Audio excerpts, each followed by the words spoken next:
بسم الله الرحمن الرحيم الحمد لله رب العالمين الأحد الصمد لم يلد ولم يولد الذي لم يلد ولم يولد ولم يكن له كفوا أحد والصلاة والسلام على رسول الله وعلى آله وصحبه أجمعين. Mes frères, mes sœurs, les louanges, les remerciements, les éloges n'appartiennent qu'à Allah. C'est lui qui est l'unique, le seul digne d'adoration. Celui qui est imploré pour sa perfection, qui n'a pas été engendré, qui n'a pas engendré, et à lui nul n'est égal. Celui qui a donné la valeur à toute chose, il a donné à cette sourate, Qul Huwallahu Ahad, Ikhlas, sourate 112, la valeur qu'il lui a donnée, le tiers du Coran. Et donc, ce Seigneur subhanahu wa ta'ala a révélé sur son prophète sallallahu alayhi wa sallam, sa parole incréée, il lui a mis cette sourate de 4 versets, elle est mécoise. Elle a été révélée à la Mecque. Donc, quand les polythéistes voulaient connaître quel Dieu nous adorons. Et donc, Allah dit à Muhammad, sallam, dis-leur, Qul huwa Allahu ahad. Dis-leur, lui, Allah, Qul, dit, huwa, lui, Allahu, Allah, ahad. Il est unique, il est seul. Seul dans son essence. Il est incomparable. Laysa kamithlihi shay, dit Allah dans la sourate 42, verset 11. Sur la Shura, la consultation. Laysa kamithlihi shay wa huwa as-sami'ul basir. Et rien ne lui ressemble.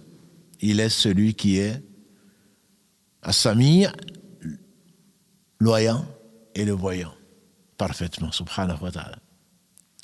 Et d'ailleurs, le 4e verset de cette sourate, qui a 4 versets donc, walam yakul lahu kufuwan ahad, et personne n'est comme lui. Allah est un, unique. Allah n'a pas d'associé.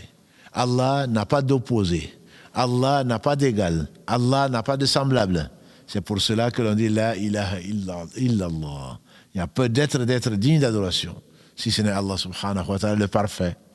Parfait dans son essence, tout autre que lui est imparfait.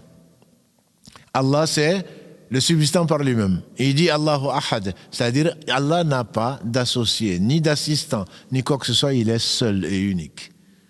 Et c'est ce que disait Bilal quand on avait mis son dos sur la terre ou sur la pierre, à la Mecque, ahadun ahad, il est unique, subhanahu wa ta'ala, unique dans son être, unique dans ses noms et attributs, unique dans tous ses êtres, dans tous ses actes, subhanahu wa ta'ala. Allahu samad. As-samad a été souvent traduit en français comme étant l'absolu, ou l'imploré. Et Ibn Abbas, Kalalagré, ainsi que son père disaient, As-samad, chez les Arabes, donc c'est celui dont c'est le parfait.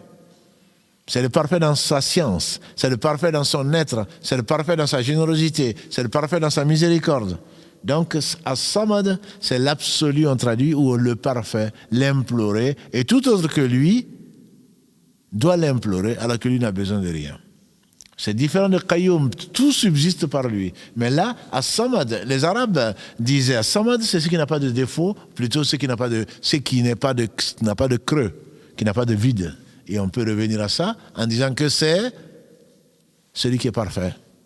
Les Arabes parlaient de Samad, puisque le Coran a été révélé en langue arabe, ils parlaient de Samad pour leur chef. C'est-à-dire que celui qu'ils considéraient comme le meilleur d'entre eux. Bien entendu, Laysa kamithlihi, rien ne ressemble à Allah subhanahu wa ta'ala. Lam yalid, il n'a pas enfanté. Allah, pour enfanter, il faut une compagne, comme Allah le dit subhanahu wa ta'ala. Comment lui accorder, comment penser que Allah ait une compagne? Ta'ala Allah dhalika ulun kabira, il n'a pas. Les Arabes disaient que les anges étaient les filles d'Allah, puisque en arabe, malaïka, c'est féminin. Ta'ala Allah dhalika ulun kabira, d'autres lui ont attribué un enfant. Certains disent que Jésus est le fils d'Allah, même si c'est spirituel ou quoi que ce soit. Non, Allah nous dit qu'il n'a pas d'enfant. Parce que celui qui a un enfant a un besoin. Celui qui a un enfant a une compagne. Celui qui a un enfant a un héritier. Et Allah subhanahu wa ta'ala se passe de tout. Ni prophète rapproché, ni prophète envoyé plutôt, ni ange rapproché, non, ne peuvent même intercéder si ce n'est par sa permission. Tous le craignent, surtout ceux qui sont dans les cieux, ceux qui sont sur la terre, les prophètes bien sûr, le craignent. Quant aux autres, s'ils le craignaient vraiment, ils ne lui auraient pas associé ce dont il se passe. Lam yalid, Allah n'a pas d'enfant. Wa lam yulad, et Allah n'a pas été engendré. Tout a été créé, il est le seul, subhanahu wa ta'ala, à avoir tout créé. Tout autre que lui a été créé.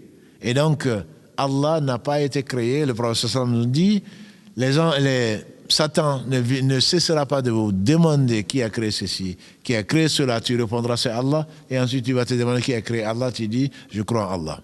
Il est le premier qui n'a pas de début. Il est le dernier qui n'a pas de fin. L'apparent, le dominant sur toutes choses. Allah subhanahu wa ta'ala est parfait. C'est pour cela qu'il termine cette sourate par le verset 4 qui dit وَلَمْ يَكُنْ لَهُ كُفُوًا أَحَدٌ.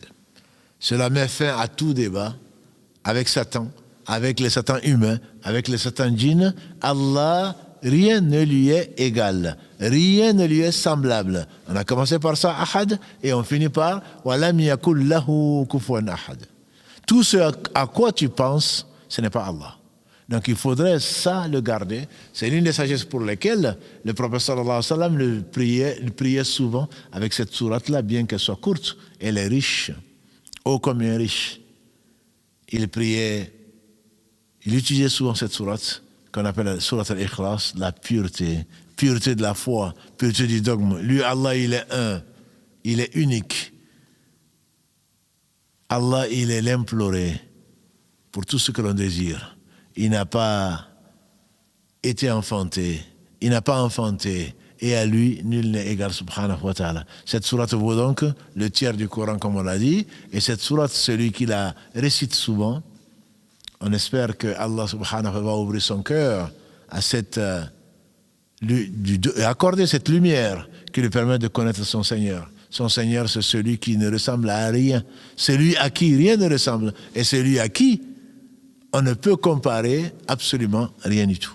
Donc, même ce que tu peux imaginer, l'imagination a été créée. Allah dit dans la sourate Safat, sourate 37, verset 96, Wallahu khalaqakum wa ma ta'malun. C'est Allah qui vous a créé ainsi que ce que vous faites. Par conséquent, on ne peut pas imaginer un seul instant que on puisse avoir une idée d'Allah subhanahu wa ta'ala. C'est pour cela que le menteur qui vient te voir, qui est un Satan, qui te dit, moi je suis Allah, on dit que le cheikh Abdul Qadir, que dans son rêve, il y a quelqu'un qui est venu lui dire, moi je suis Allah et je t'ai pardonné et là c'est fini. Tu as atteint vraiment le stade, tu n'as plus besoin de faire la prière. Il a dit, je sais que tu es un menteur, parce qu'à Allah rien ne ressemble. C'est d'où l'importance de la science. Innama yakhshallaha min ibadihi al-ulama. Ne craignent vraiment Allah que les savants. Parce qu'ils le connaissent. Ils le connaissent, subhanahu wa ta'ala. Si tu ne connais pas Allah, tu vas donner à Allah un fils. Si tu ne connais pas Allah, tu vas donner à Allah des intermédiaires. Si tu ne connais pas Allah, tu vas associer à Allah des djinns, comme certains l'ont fait, des prétendus saints. Et Allah sait qu'il a des alliés. C'est pas ce que je renie. J'ai dit simplement des gens que l'on appelle des saints. Allah seul sait dans quel état ils sont dans leur tombe. S'ils ont été effectivement saints, Allah dit subhanahu wa ta'ala, Inna awliya Allahi la khawfun alayhim wa la hum yahzanun. Des alliés d'Allah, ils n'ont pas à avoir la khawfun alayhim, ils n'ont pas à avoir peur. Et ils ne sont pas tristes. Alladhina amanu wa kanu yattaqun. Ceux qui croyaient et qui craignaient Allah subhanahu wa ta'ala. Allah est les alliés. Mais comme on devient allié d'Allah, c'est en le connaissant, c'est en l'aimant. C'est en faisant ce qu'il a rendu obligatoire. Et ensuite, on ne cesse pas de se rapprocher d'Allah jusqu'à ce qu'il nous aime, qu'on soit un des alliés d'Allah par les œuvres qu'on rajoute. Pas par des qualificatifs prétendus alliés, etc. Allah seul sait qui sont ses alliés. Les meilleurs sont passés. Le meilleur des hommes, c'est Muhammad sallallahu alayhi wa sallam. C'est certainement le meilleur que Allah a rapproché, ainsi que son aïeul, qui est Ibrahim, les prophètes ensuite, et de proche en proche, qu'Allah nous compte. Parmi donc les gens qui le connaissent. Parce que le connaître, c'est l'aimer, subhanahu wa ta'ala. Il est unique. Il est seul. Il n'a besoin de rien. Tout a besoin de lui. Il est l'imploré pour ce qu'il possède. Il possède tout. Il n'a pas enfanté, il n'a pas été enfanté. À lui, nul n'est égal. Qu'Allah subhanahu wa ta'ala nous fasse profiter de cette sourate et de ce qu'il nous a enseigné. Subhanaka Allahumma wa bihamdika, ashhadu an la ilaha illa anta, astaghfiruka wa atubu ilayk. Subhana rabbika rabbil izzati amma yasifun, wa salamun alal mursalin, walhamdulillahi rabbil alamin. Wassalamu alaykum wa rahmatullahi wa barakatuh.